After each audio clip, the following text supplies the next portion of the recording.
and join the panel.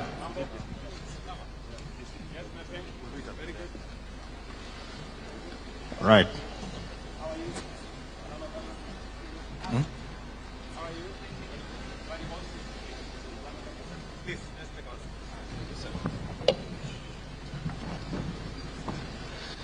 All right, Your Excellency, this is a general panel, and we have manufacturers with us here. And for context, Your Excellency, you've seen World Bank report in November that showed that the Kenyan economy is on the rise. And right there it said, it's because you had a deliberate plan through construction. You saw another report in December that showed that cement production in Kenya is the highest ever in the history of this nation, and so is steel. Now, we have got the people who are the manufacturers themselves in this panel, and then we also have a team that is going to talk to us about the new opportunities that are coming from leveraging large economies of scale. And this is in the what we are calling the MEPs, the mechanical, the electrical, and the plumbing. For the first time, we're going to manufacture lifts here in Kenya, and they will tell us how we are going to do that. And we also have male contractors. We've heard from a few female contractors, and we have one of the best male contractors, two of the best male contractors, who are also going to have this conversation. And lastly, we are going to have a young man who is at our site in Soweto, and is going to represent the real hustler, the person that you really targeted. He comes from Soweto, Kibera. He is working on that site, and also he is a beneficiary of the house. So we are going to ask all of you to quickly introduce yourself. I'm going to fade away, and then the chief interviewer is going to take over. Let's start from there. Okay, thank you, Your Excellency. My name is Arthur Mugo. I'm an architect. I'm one of the lead consultants in the affordable housing program. Our firm is Precise Architect, is part of the 35 consortium the PS talked about, and we've been involved in design and supervision of all variety of affordable housing projects across the country. And our experience has been very nullifying, challenging, and also it has expanded our brain capacity and how we are able to synchronize work and also be able to ensure that we deliver on time, and it has really improved efficiency on how we are a good case of when you say that this is really going to build local farms. I think we are a very good example of what has happened among the consulting groups. Thank you. Good afternoon, Your Excellency. My name is David Kioko. I'm here to represent manufacturers. I'm domiciled at Tononoka Group. We are one of the leading steel manufacturers in the country, with the largest capacity compared actually to most plants in East Africa. We tapped into this program actually the first day you did the groundbreaking at Kibera. I think you are so fresh in office when everyone else was not believing in your dream. And I'm happy to say today that the numbers we can see, we took a risk that is now rewarding. And I'm happy to be here, and I'm ready for the discussion. Thank you. Thank you very much. What's your name again? Did you say? David Kioko from Tononoka Group. Good morning, Your Excellency. My name is Miriam Bomet. I'm the head of policy and regulatory at the Kenya Association of Manufacturers. I coordinate the manufacturing sectors in Kenya. There are about 13 sectors, from pharmaceutical, steel, and one of the stories that really hasn't come out here is the impact on manufacturing sector. Your Excellency, we have about 9 different sectors who are actually beneficiaries and contribute to the build sector, the housing agenda. We range from steel, as you've heard, cement sector, you have electricals, you have the plastic sector, you have ceramics, and Your Excellency, the leaders and the representatives are actually here today representing the industry here. So Your Excellency, the impact of the manufacturing sector is actually one of the areas that we'll need to watch, because manufacturing continues to be the highest formal wage employer in the country, and the continued sourcing by contractors of local materials here in Kenya, we are able to see this rise of employment and even get to the 1 million jobs we need to attain by 2030. So the story of the manufacturing sector will also be part of the housing agenda. And of course, we want to appreciate the State Department of Housing, who've continued to make sure that manufacturers are coming to the table to come and discuss what capacities they have to be able to supply the market, and also tell the contractors that we have local materials, please make sure that you also source from the industry. So we thank you so much for this opportunity. Government's projects continue to provide market access to industries here in Kenya. So this is actually quite good. And congratulations to the interns who are here. Maybe a word for them is that the industry actually needs skilled workers. Majority of the employees who are there are actually skilled workers, not the real professionals and the skills that you see. They go for the real people who have skills. So this is actually an opportunity for them to get experience and to see whether they will be able to tap in. Being a woman again, it was so impressive listening to the women who are here. And congratulations to them, and of course congratulations to this program for putting them also on the forefront to show that women are able to also enter into these fields. Thank you. Good afternoon, Your Excellency. My name is Harveer Singh Sethi from Landmark Holdings. We are building contractors and main contractors on a number of the affordable housing projects across Nairobi. Through this program, and because of its sheer scale and volume, we've had the opportunity to invest in aluminium formwork. We met a couple of months ago at Konza when the formwork was arriving. I can happily say now we are using the formwork. We are able to reduce SAB cycle times from 21 days to 7 days using this formwork. Within just the first 6 weeks of using the formwork, we have managed to upscale casual laborers to aluminium technicians, formwork technicians. I will work with State Department to come up with a new trade of workers called aluminium formwork technicians. We'll work together to find a way to certify them. So our aim through this program is to build scale, is to upskill our labor force, to encourage these interns to get involved with new technologies, see what the Asian tigers have been doing, how they have done it successfully. This, like you said, is tried and tested. We're not reinventing the wheel. We are just moving with the times.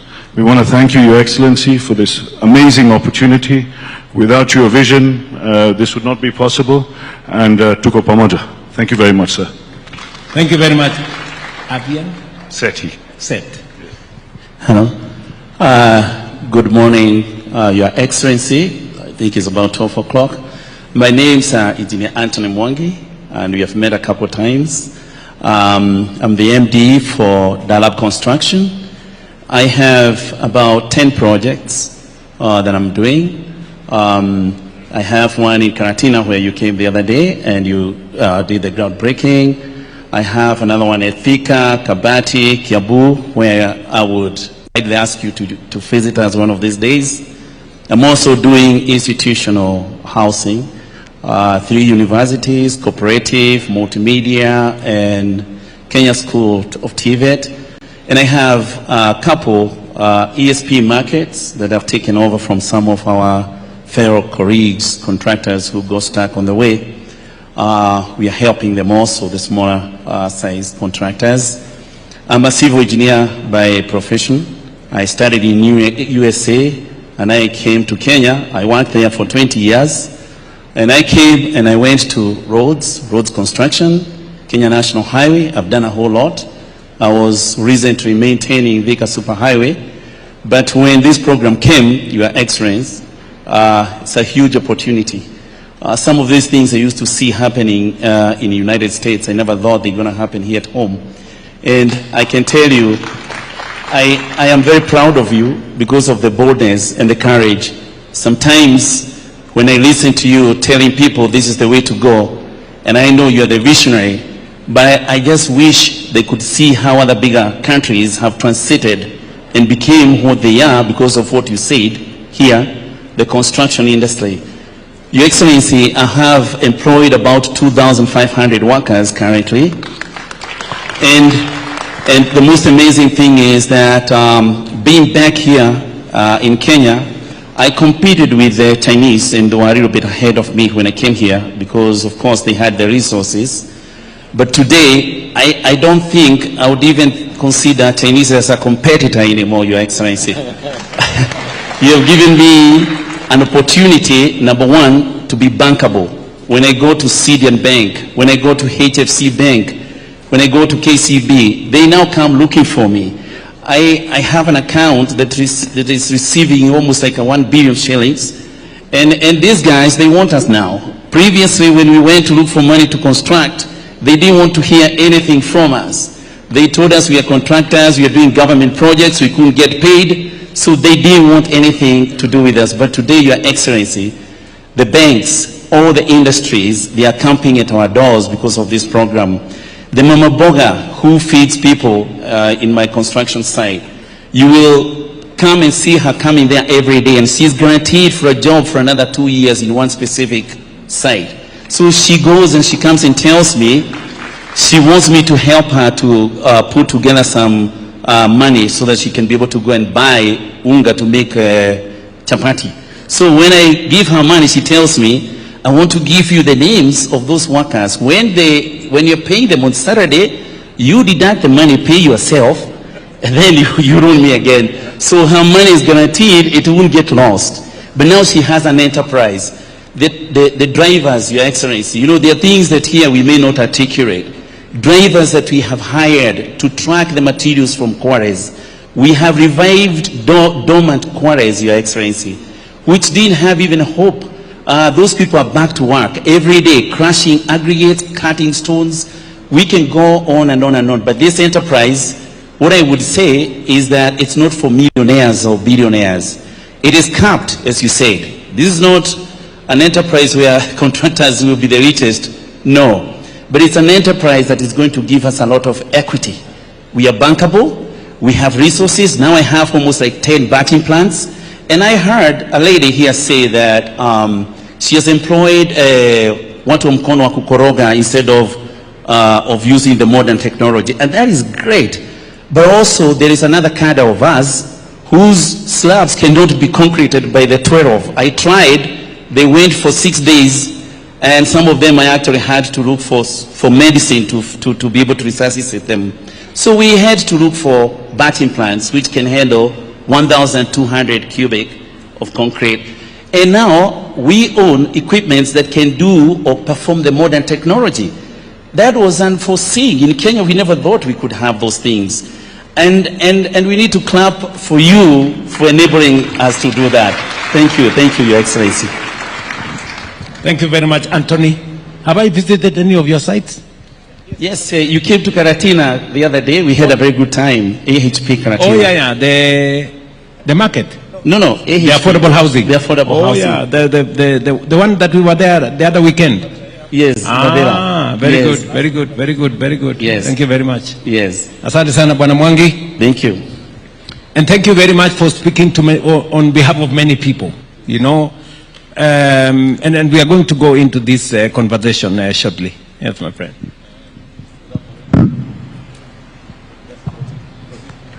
Afternoon, Your Excellency. I'm Chris Abuga, MEP, engineer, electrical engineer by profession. I run a firm by the name of Links Consulting Engineers. I lack words because when we started the program, we focused on what we knew, and PS had a dream, which I know he came and consulted with you. That's why he was talking about manufacturing. We've just recently gone to tender for the MEP equipment for all the sites, all the 250 sites plus we focus for the next 5 years. Whatever we are doing was not imaginable when we were sitting in the first table when we were discussing, but with time it has become a reality to us. I know with time the effect will be seen because we've seen the response from the public. What I'm talking about is lifts, LV boards, water treatment plants, sanitary ware. So one thing, as my experience, which was given by affordable housing, there is something that has happened that I know all the consultants around here will talk about, majorly the MEP engineers.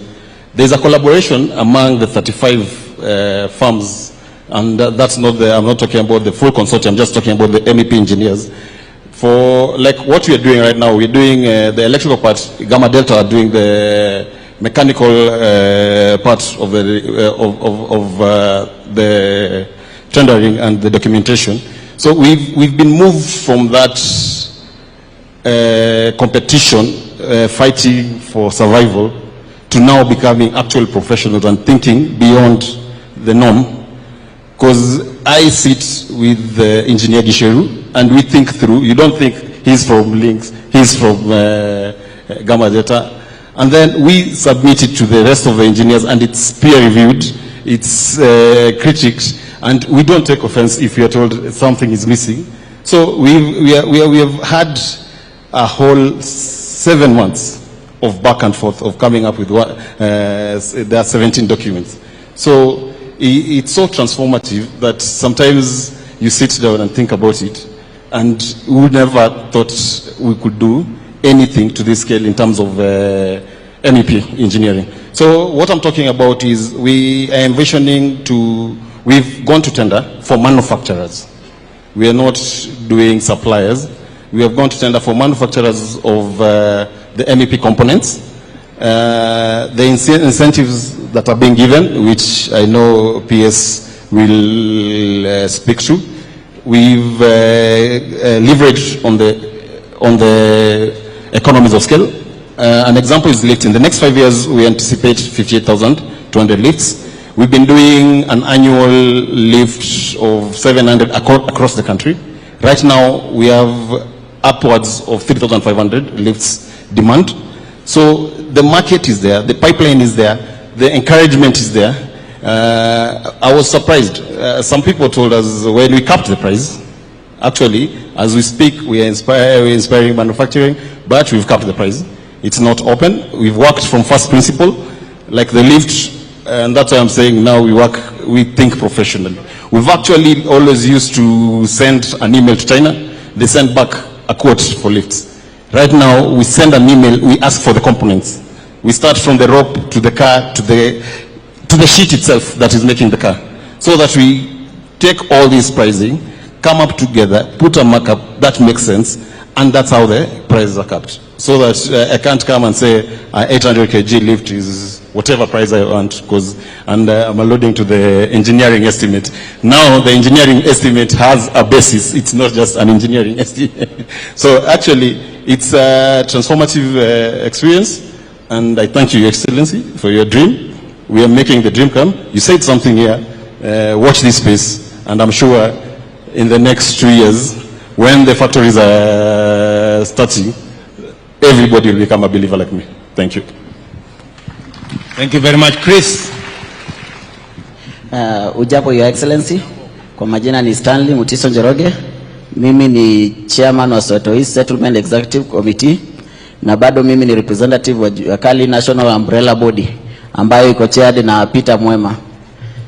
Your Excellency, nikiongelea kwanza Juakali kwa area zenye zimekava, imefungua gap kubwa sana kwa economy, kwa sababu ukiangalia mali Juakali iko create a lot of employment kwa wale majuakali wenzetu wenye walikuwa waezi pata tenda kwa serikali. But through hii program affordable housing, unapata kuna wale juakali walikuwa chini kwa ground, wameunganishwa, wameform association, wameregister na MCA, and then tuwezi sema pia ati ni jua kali peke yake walijishikilia. Ni jua kali pia walishikilia kupitia bwana PS ambaye aliona ni vizuri sana hii mradi kama inafanywa area yenu. Wacha wale jua kali wako kwa hiyo area wakuwe ni first hand beneficiaries, ndio pia wapate pato na iwasaidie. So your excellency, kwa jua kali sector naweza kuambia ime create more employment across the country. Pia unaona jua kali wako more than 7,000 wenye your excellency, hata ningeomba one day ukuwe na session nao ndio ujue kweli jua kali wamesaidika na wamesaidia familia zao, na through hiyo channel ya jua kali imeongeza watu wengi mpaka wa mkono, kwa sababu huwezi sema jua kali peke yake watajifanyia kazi. Utapata wako profession hapo wanafanya kazi, but wameemploy another watu wa mkono wasaidie kazi. So ina jua kali sector ime create more employment kwa community na hata kwa the larger area. Ukiangalia through that the money supply, yani imezunguka hapo, pesa zina circulate. Si ile wakati yenye ulikuwa unakaa hapo kupata pesa ni ngumu, but wakati yenye pesa ina circulate area, economy na grow. Ule mama mboga kwa hapo atapromotiwa na hao, ule mama mpesa hapo atapata deposits kutoka kwa site hapo na apate mali yake hapo. Wale wenye wamejiwekea vioski zao watajisaidia nao wakati pesa ina circulate kwa area. Lakini wakikosa kazi ndio unapata kulikuwa na crime rates zilikuwa mingi kwa sababu hakuna kazi. Vijana wamekaa idle, na an idle mind is a devil workshop. But ukiangalia kwa sasa wako busy, wameshikanishwa mahali. Tukiendelea kwa hii, nikiongelea hii session nyingine ya settlement, your excellency, mimi ni chairman ambaye nimesimamia Soweto East area. Na Soweto East area, your excellency, nikitaka kukubrief na kuangana nini zones 4. Kuna zone A, zone B, zone C na zone D. Zone A, your excellency, naweza kuambia kuna nyumba zenye tayari watu wanaishi ndani zenye ni 822 units. Hizo tunashukuru Mungu, watu wanaona mazao yao. Then your excellency, kuna zone B yenye saa hii inaendelea kumalizwa na tuna hope itakimbizwa kwa muda inafaa na tuwakro na timeline, kwa sababu tuko na 4465 units zenye tunatarajia hii mwaka na tutaziand over hii mwaka kulingana na ile plan yenye wako nayo na timelines. Pia your excellency, kuna hapa mali zone C na D zenye tulicompile na tukafanya enumeration, tukahesabu watu hapo hivi over 15,000 people wenye wanagojea kurelocatiwa, and then they pave way kwa construction site yenye sasa tunasema hiyo ndio itakuwa kitega uchumi ya Soweto area, kwa sababu hiyo ndio itakuwa the largest construction site Kibera. So in total, your excellency, kwa zone yetu tuko na over 20,000 families zenye zina benefit na zenye zitakuja kubenefit kwa hii mradi ya affordable housing project hapo Kibera. Asante sana.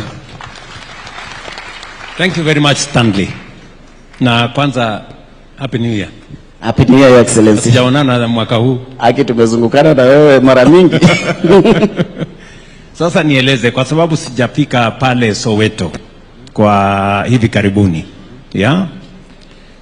Kwanza, I just want to tell these good people, we have very wonderful people in Kenya.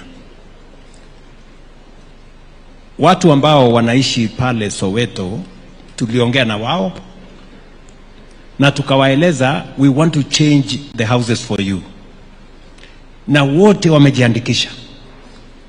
We've done phase 1, wameondoka. Phase 2 wameondoka. Phase 3 na 4 ndio tunapanga saa hizi, bila ya kuvunja nyumba ya mtu, bila ya mambo ya demolition, bila ya kuzumbua wananchi. That is the program that we have. Ndio sababu juzi wakati niliona kuna watu wameenda kubomolea watu pale Mukuru, nikawaambia wale wasimamishe na wawachane na hiyo ujinga. Mambo ya kubomolea mwananchi Kenya iliisha. Mambo ya kutumia nguvu iliisha. We have a way that we can work with Kenyans and make sure that they understand, and we give them alternative settlement as we develop our slum areas. And Stanley and your committees, you have been phenomenal. You have been great. Kwa sababu nyinyi ndio mnafanya na sisi kuongelesha wananchi waelewe na wajue ya kwamba wakiondoka pale, tukikamilisha nyumba, they will be the first beneficiaries. Mimi nataka nikuulize bwana Mtuku, umetuongelesha mambo ya jua kali. Na nimezungumza na wanajua kali wengi. Kabisa. Zamani walikuwa wanapata kazi leo, kesho hawana, wanapata mjengo dirisha moja, siku hiyo ingine dirisha mbili. Mimi nataka nikuulize. Leo madirisha. Yes. Tulikubaliana na bwana Hinga ya kwamba hinges, madirisha, milango iwe standardized. Yeah. Na tuhakikishe ya kwamba ni quality ambayo ni ya juu. Wewe unaweza kusema ya kwamba mumefikisha hiyo quality? Do you understand that now jua kali wanatengeneza standardized doors? Kwa sababu zamani tulikuwa tunafanya designer, kila door is different from the other one, every window is different from the other one. You understand that? Yes. Okay, Your Excellency, uko chini kwetu kuna profession bodies. After jua kali tumetengeneza mlango, kuna wale wanakuja supervisors wanaiangalia, kuna architects wana make sure it is the right door ama windows ama staircase zile balustrade zile za kuonyeshana kuwa zimepitishwa kulingana na ile drawings, zimepitishwa kulingana na ile quality yenye ilikuwa imeandikwa, such that hatutaenda kufanya a short work yenye itahatarisha maisha za watu hapo usoni. So the quality yenye jua kali na deliver ni the best quality yenye iko approved under professional bodies. Yeah. Nakumbuka the first time I met you. Yeah. Na nilikuambia hii Kibera. Yeah. Tutaibadilisha kutoka slum itakuwa estate. Yes, in 10 years. Yeah. Saa hizi umesema the first 800 iko tayari. Yeah. Na watu wanaishi. Yeah. 4,460 something. Yeah. Hapo Hinga, when is the estimated time for us to deliver? I saw some painting going on. Yes, we are the first blocks zenye tulianza finishes by April. It is done. So by April. So tell your committee members, April, May, June, we will be handing over the other 4,000. And I also want to tell you, the other 15,000 housing units, we have already issued the contracts. Yes, we have already awarded the contracts. Yes. And it's now, we just need to agree on the enumeration. As you said, ulio mambo ya kifo ulisema tuache. Correct. So we are negotiating, they are tough negotiators. Yes. But hatutakosana, and in the next coming weeks wataondoka vizuri, and then we will start the construction. Nikuulize Stanley, kwa sababu hata wewe ni mtu ambaye unatafuta nyumba pale. Kabisa. Ni kweli? Kabisa, Your Excellency. Unajua kwa mfano utakuwa unalipa pesa ngapi ndio uwe owner ya hiyo nyumba? Do you have an idea? Yes, I have got an idea. Yeah, unajua sisi kwetu tulikuwa tunajua the 10% yenye tulikuwa nalipa na yenye tunapana the deposit ilikuwa bed sitter tunapana 60 as a 10%. That means that tunainunua 600. And then tulikuwa na one bedroom yenye tulikuwa tunaipeana na 100, saving ya 10% ni 100, which means that in 1 million. And then tulikuwa na hiyo 1.5 yenye tunalipa 150 as a deposit. So hiyo tuko comfortable nayo sisi. Na kila mwezi rent to own itakuwa kama pesa ngapi? Unaona Your Excellency, kwetu kulingana na zile venye tulikuwa tumefundishwa na zile mahesabu, tulikuwa tumepewa a challenge na motivation pia. Tulikuwa tunaambiwa even if tumeambiwa to save 10%, we can surpass the 10% so that tukienda kwa mortgage ama ile rent to own yetu itakuwa chini. So saa hii uko na muscle, uko na nguvu kama kijana, uko na uwezo wa kusave pesa mingi. Juwezi jua hapo mbele family kikuwa kubwa, majukumu itakuzidi. So it's better uweke juu ya hiyo 10% ndio upate, kama huyu atasave exactly 10%, utapata mwisho wa mwezi akilipa 3,000 yake kwa mwisho wa mwezi, mimi ndakuwa nalipa 1,500 depending na ile pesa niliweka. Sasa pale mbele ile nyumba watu wanaishi hapo Kibera wanalipa kwa hii shack, hii nyumba haina choo, haina maji, haina chochote, wanalipa kama pesa ngapi? Your Excellency, saa hii nyumba huko ni 3,000. Ile ni ile nyumba yenye sasa kila, yani the lowest sasa unaweza pata Kibera ni sasa 3,000. Na kulingana na saa hii kwanza venye tulirelocate watu zone B, bei ilipanda kwa sababu watu ni wengi, nyumba ni chache. Na unajua watu wa Kibira wetu, Your Excellency, ni watu wa miujiza sana. Wanaona wakajaribu kwenda mbali, ni kama hii nyumba ni kama watakuwa wanaona progress sana. Yes. So walikaribia hapo karibu, ndio wakue bado ndio workers on site. Ndio pia wakifanya kwa site, hiyo pesa wanapata itawasaidia the daily needs na bado itawasaidia kusave that 10% ya nyumba yao. Okay. So that's why wako hapo karibu. So Stanley, ile nyumba mtu analipa kwa sasa ambayo ni nyumba ya mabati, yeah, haina barabara, haina stima, haina choo, haina chochote, ni 3,000. Yeah. Lakini atatoka hapo aende gorofa ya 14 aishi kwa nyumba yenye iko na maji, iko na stima, iko na bafu, yeah, iko na mambo hiyo yote, atakuwa analipa shilingi ngapi? Hiyo 12,000 yetu.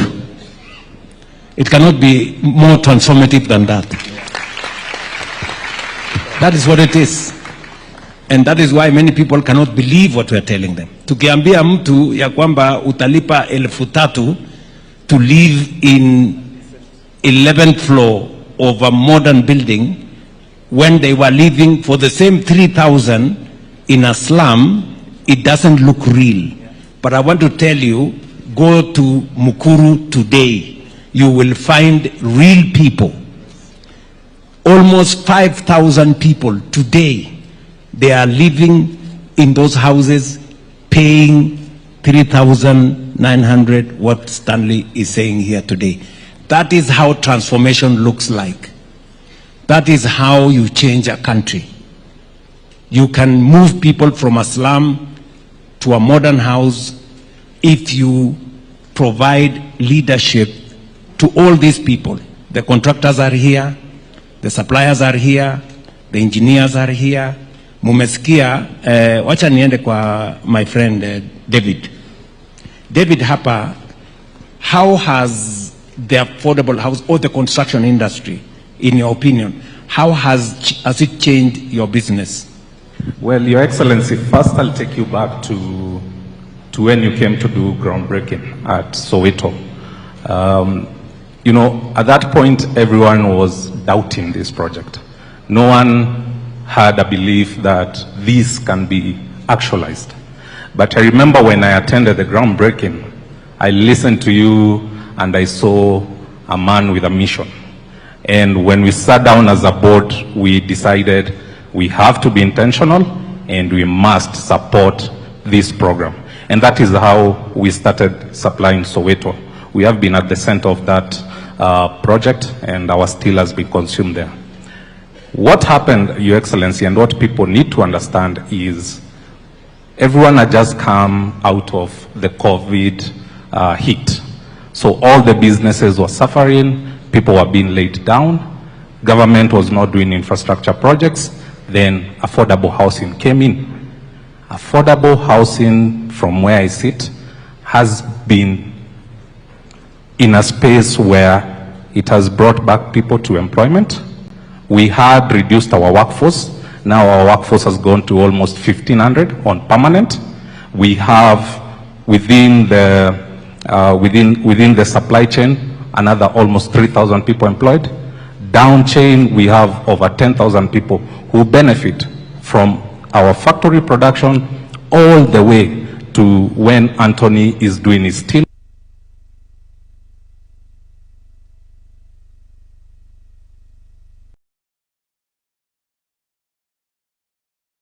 Around so many things. It works around me increasing my capacity from 200 tons a day to 300 tons a day.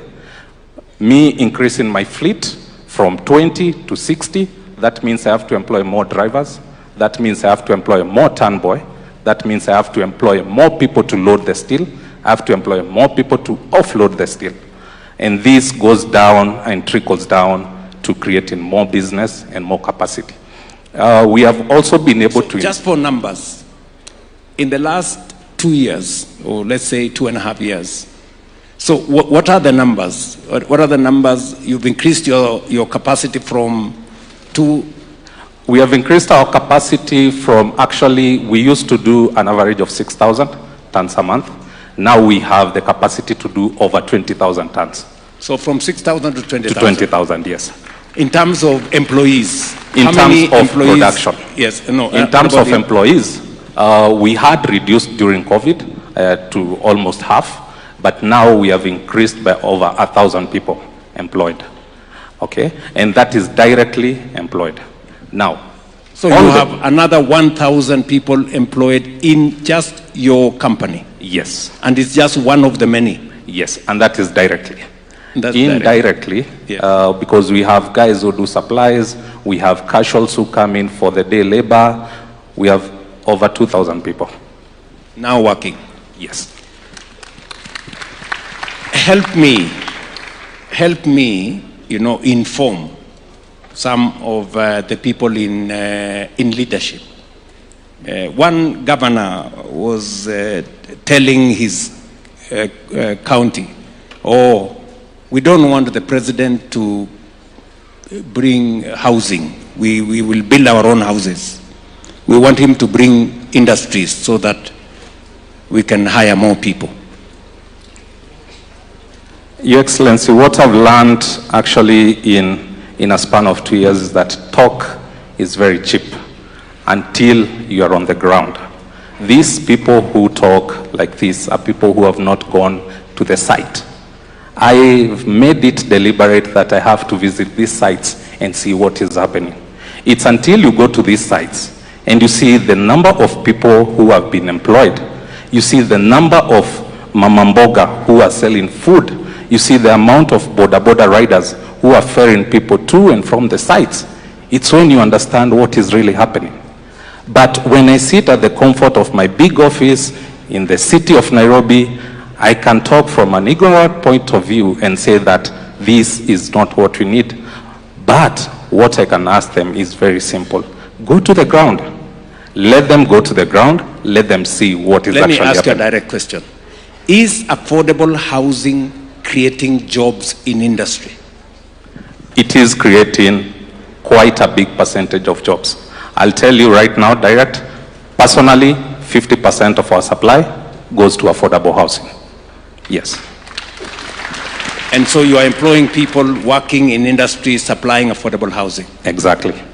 Now, there is also another allegation that was made by some of my competitors that for every steel that you supply, William Ruto gets a percentage. Please. To be honest, I wish that was not the case because, again, we go back to people just speaking from an ignorant point of understanding. Your Excellency, let me explain to you how the entire ecosystem works. One thing you have said today is, watu lazima wajitume, all right? When this project started, we took it deliberate that we have to go and look for the contractors. You cannot sit and wait for the contractor to come to you. We have no laxity for that. The people who are saying, oh, chuma ni ya Ruto, simiti ni ya Ruto, are people who do not understand how marketing and how convincing works. If I don't go looking for Anthony, he has no time to come looking for me. I have to be the one initiating a conversation and asking Anthony, the project you have in Karatina, between now, the point you get awarded and the time you get your advance, how can I assist you do some milestones? You see? But this is a conversation that has to be intentional. You have to be on the ground to understand it. So all these people who are saying these things, it's unfortunate, but the devil is a liar. Today they are being shamed. Thank you very much. So let me ask you one more. Because we want to deal with the monster of corruption, in your business, in your association, and this also goes to Lillian, you know, because for us to succeed, we have to work with integrity. Has any of your members, starting with David here, has any of your members been subjected to harassment that for them to supply affordable housing with their steel or their cement, there must be a percentage, you know, to be given to PS Hinga or the minister, or William Ruto has sent somebody, that they need a cut for them to supply affordable housing. Do you have any experience, David? Has it come to your company? Do you know any other company that has been succeeded to Touch? And finally, to Lillian, has any of your members, because we want to work transparently, if any of your members has complained that they have to bribe somebody for them to supply to any contractor in our affordable housing program, please help me. You know, let them step forward so that we can deal with corruption if it is there. Your Excellency, that has not happened. Actually, the only harassment we have, especially in the steel industry, is supply timeline, because the contractors want to deliver on time. So they have to harass you to make sure you deliver steel or be it cement on time. So corruption doesn't exist in this space, and that is one thing we have to give it to you as the leader of government, and also to the State Department for ensuring that there are no leaks and there are no gaps for such practices to be brought on board. And also, Your Excellency, at the end of the day, with the capping that we are getting from the PS on how the margins so small, how much can you give? You cannot give. It's impossible. Okay, so the margin is also already too small to share with other people. The margin is too small to even tolerate. We don't have the luxury to share with other people. It's too small to tolerate even the thought of having that discussion. Lillian? Thank you, Your Excellency. I think integrity is one of the key issues that we stand for as we, engage with the manufacturers. And definitely, if there was any issue around corruption, bribery, we would have already raised this issue with yourself. This is something that, in fact, what he's talking about, the harassment that we are seeing, is the PS calling us every day to tell us, what else can you supply as manufacturers? In fact, he threw it even to us and told us, start designing your own houses if you want us to make sure we mop up everything that is being produced in the country. So there's a move by the government to make sure that anything produced in industry is actually used in this affordable housing. But if it comes to any integrity issues, this is one of the projects we have not had until to date. Thank you. Great. Let me ask one more thing, Lillian. The numbers.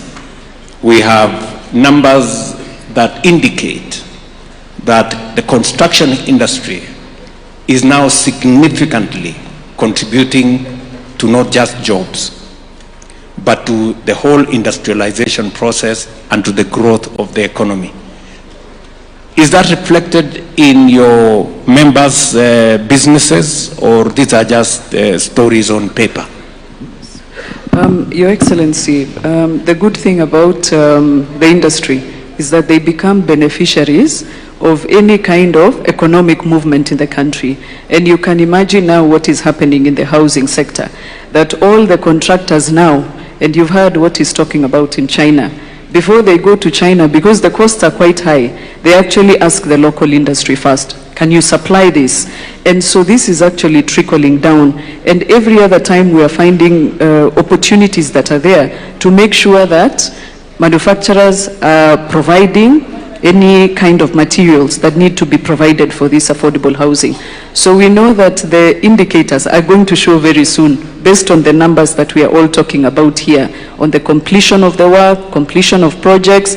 We are actually going to see that money trickling in. So a lot of the industries are supplying either directly, but majority of the time they are supplying indirectly through this supply chain of contractors. So you can see how the economy is moving in terms of the impact of prompt payments that we are seeing. It actually trickles down, and within a year or two, we'll actually be able to see the impact of the housing sector on the manufacturing sector. And we continue to expand. We continue to provide the lists that we need to show the government that this is what we have locally. Please provide an opportunity to source this. Yes. Watch this space. Watch this. 2 years. Yes. Very good. You will see the numbers. My friend said, I was in Konza. Yes, Excellency. And I saw the new technology you have brought using aluminium. The construction industry is undergoing a revolution of sorts. We've heard from the women contractors who are saying they want to do more with labor, which is positive. We've moved to the next level of Mwangi here. Mwangi, right? Yes, sir. Mwangi here, who says if he went that way, he wouldn't deliver on the project we have given him. He's doing more with the equipment, more equipment. And then we come to you. You're saying even equipment is not enough. We need to up the game and do new technologies. Yes, sir. Is that correct? Yes, Excellency. So the space around technology, what scope do you think we have? Are we just scratching the surface, or are we there? We're just scratching the surface, Your Excellency. Construction is one of the oldest industries in the world, and is one of the least disrupted industries. Today, almost every industry is disrupted. Soon we'll have 3D printed houses and many other technologies which are coming about, and we can't be left behind as a country. With that, it does not mean that we will not hire labor. We will increase productivity. We will hire more people, do more per hour. The idea here is not to reduce the labor force, it's to upskill them, to improve their skills, take them to the next level. Like I gave you the example, on our sites now, we trained casual laborers to become aluminium formwork technicians. Before that, and we've upped their salary accordingly. And they stand above even a mason now, in a technology that is just coming to Kenya now. And we hope to spread the word. And it's not only for us, we encourage our fellow contractors. You know, given such opportunity of such large-scale construction, we have to think differently.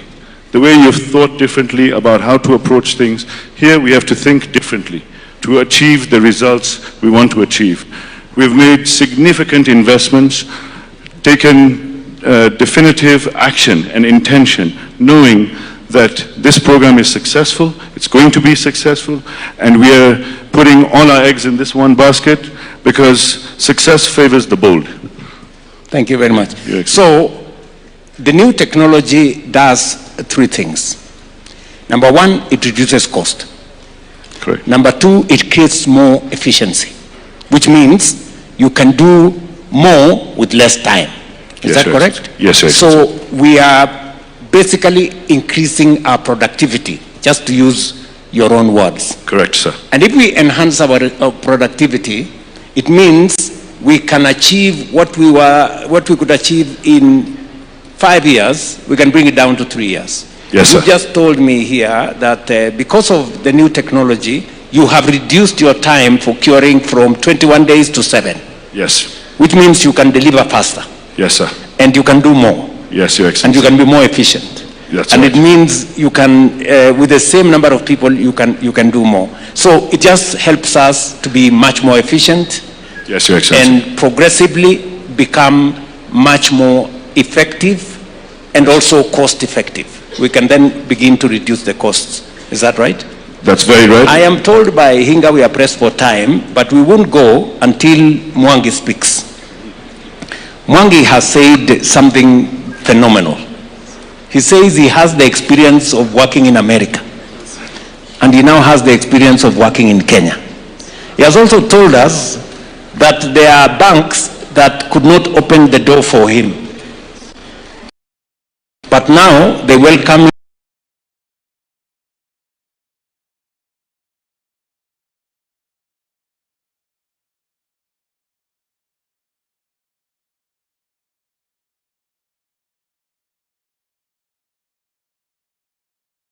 $1 million, and all of a sudden it receives, like she said, 100 million or 200 million. A lot of my contractors, of course, they had to even get started a little bit because psychologically, that is not something you're prepared, and none of us knew anything like this could be practical. So even the art of knowing how to manage that kind of money, it is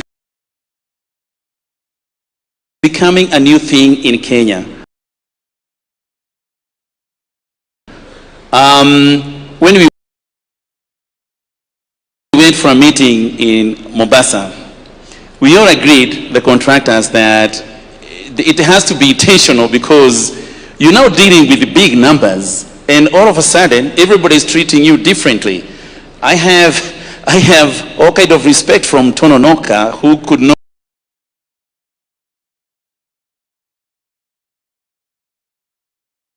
even let me carry their materials. They used to tell me that I have to pay cash. Now they are telling me,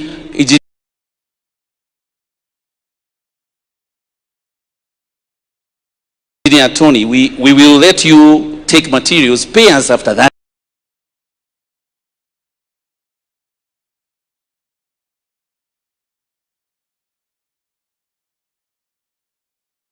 Contractors whose sites is being delivered almost equivalent or maybe a little bit less in a day. So we have become very important, Your Excellency. All of a sudden we are contractors who are highly regarded. Contractors used to be regarded as people who are corrupt. This time we are not people who are corrupt, we are people who are working day and night. And also when we go and tender at the state government, we don't even know what happens there. When I asked whether I can tender, I was told by my friend PS, just put in your tender and do very well, you will win. That time people didn't believe in affordable housing is going to take off. So we ended up tendering, the 2 or 3 of us. They were skeptical that it's going to take off. Today, I have a lot of people coming to ask me, how can I get a job in affordable housing? And then I'm telling them, you go and tender. And they're asking me, who do I need to see? And then I tell them, go to the portal of affordable housing. You will get the tender that you want. You tender. Am I going to win? Nitatoa pesa ngapi? Ni percentage ni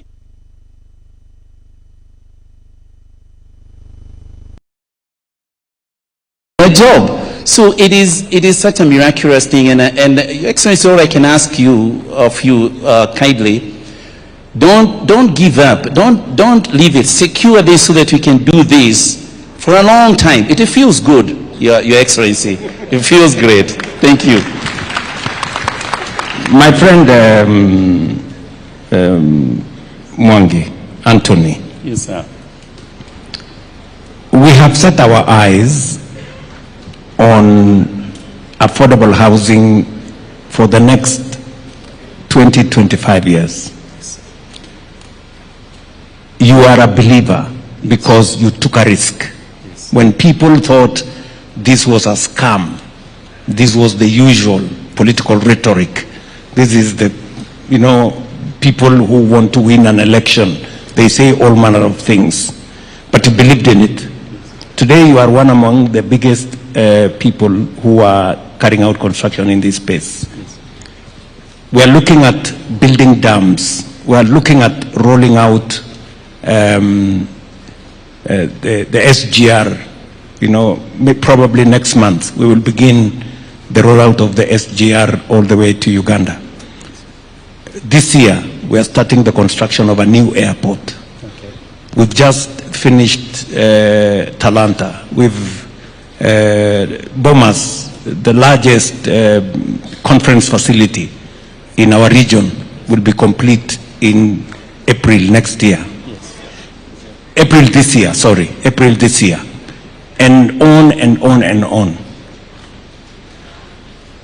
Do you believe that we can change this country in our lifetime? Do you believe that Kenya can move from where we are to a first world, having worked in America? Your Excellency, when I moved back here to Kenya with my wife, we started working with roads, and then we went on somewhere, we ran out of money. As a matter of fact, we were conned by some of the business partners. We didn't know, we went through fire. And then my wife told me maybe we should move back to US.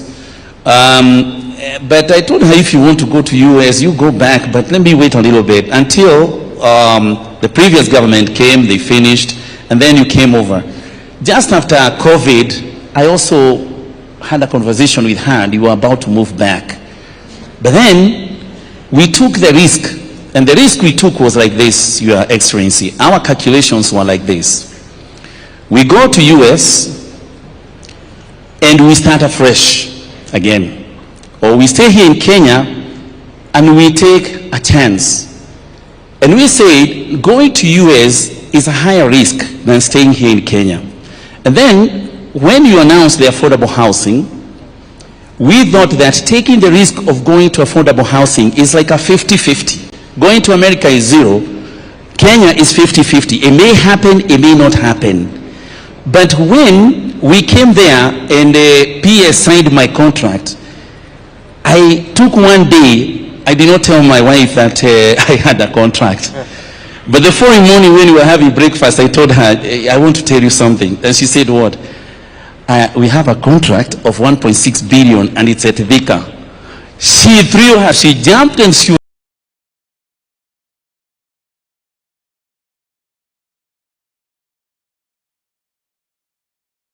was very excited.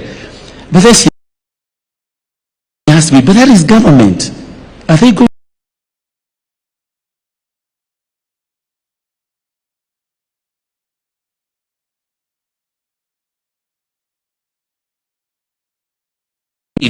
At least kabla ipigwe ishe, zile pesa zitakuwa tutalipwa.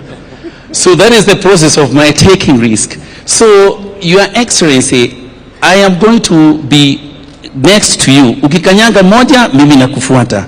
Ukikanyanga moja, nakufuata. Ukienda kwa barabara, I will be there. Because I know it's going to succeed. Ukienda airport, I will be there.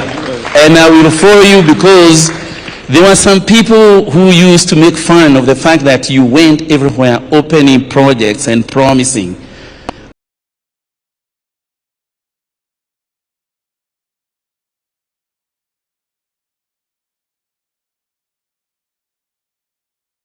But you know, let them come and see what we have done. Let them come.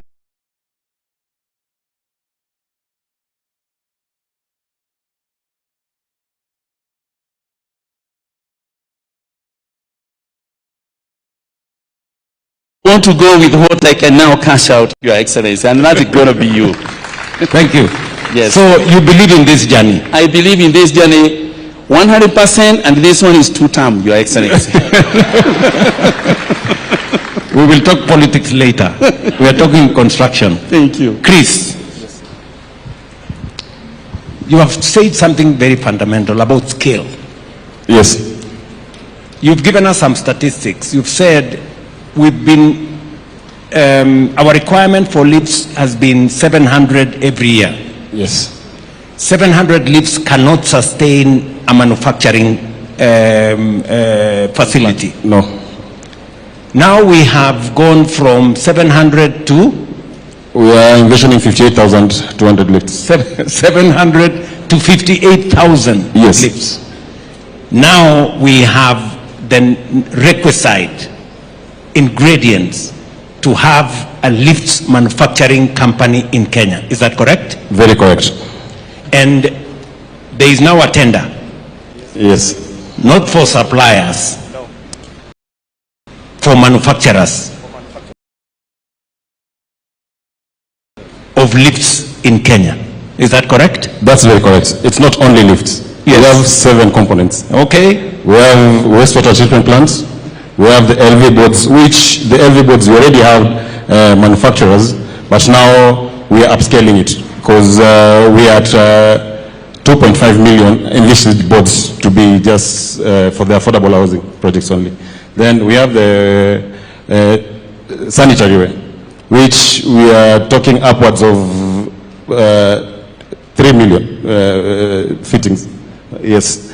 So generator sets, which we had a conversation and PS hit me with reality that we need to, as much as we are pushing for the manufacturers, we need to first attract, because these are big items like the engines, and so for the generators we're doing assembly, and the interest is phenomenal. So in other words, you're saying, and tell me if that is correct, that affordable housing is pushing the agenda for manufacturing and for industrialization. Is that correct? Definitely, definitely.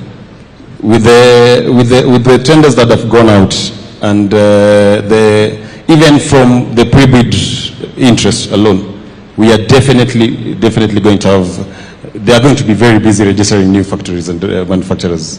New manufacturers and new factories. So I think that is really what, you're helping me preach to some people who are telling me, what is this about affordable housing? Affordable housing is much more than housing. It goes beyond even jobs. It goes all the way to manufacturing. Yes. And I think that is the message you are saying, Chris, or unless I'm... That is basically the message I'm saying. Affordable housing is not what everybody sees, brick and mortar. These interns that are here, they'll be on site. When the manufacturing comes, as part of the tendering we're doing, the key component of that tender is skill transfer. All these guys have to show us how they train the Kenyans. They have to partner with a local. Once they come, they have to train the locals on the manufacturing component. We envision that it will push our professionalism to levels that are not we had not envisioned when we were working. We have 2-3 projects. I'm busy with my supervision, with my projects that I'm supervising, but I still, right now, if you ask me any component in a lift, I know it. If you ask any component and how it's done, how it's manufactured, they know it. These guys will be attached to our farms. They'll come experience how to break down the components. You don't see a lift and you just see a car, you come in and buttons. There's a lot of things around it. These skills will be transferred to the locals. We will have locals running their own lift manufacturing companies. We'll have Tony, in the next sitting I'm sure, you'll have Tony who's telling you, I used to apply lifts, but now I manufacture lifts locally. And he'll be invited to sit in the boardroom with Tony again. Yes. Finally, Mugo, you are one of our consultants. Yes. In the last 3 years, what has changed in your company in terms of the amount of work, the number of staff, and all the experience around it? Okay, thank you for the question. But first of all, allow me to say profound thanks for considering increasing our fees with 0.5%. Thank you very much. Being the lead consultant, I'm at the apex, and I'm the one who is facing a lot of heat from the rest of the sub-consultants. Now, when we got on, first of all, for us, because we are farm of very young professionals, we never used to imagine this contract. In 2023, we had a workforce of 7 staff. So we were 2 registered architects.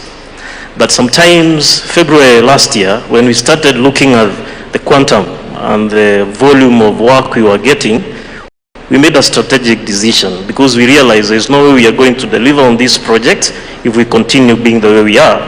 So, first of all, we had to expand our space. We were on about 700 square feet. Right now, we are on 3,000 square feet. Our workforce has grown as of today. The permanent staff in the office, we are about 21.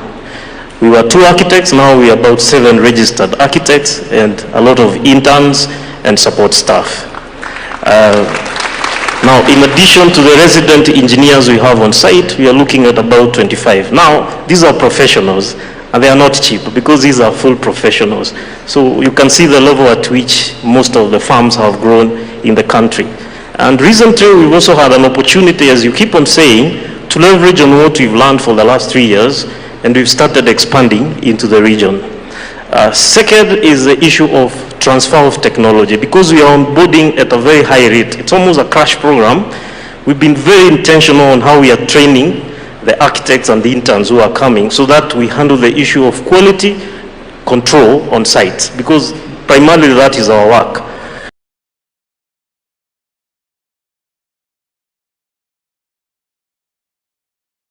So that has been very, very real to us, because we've also been very intentional about it.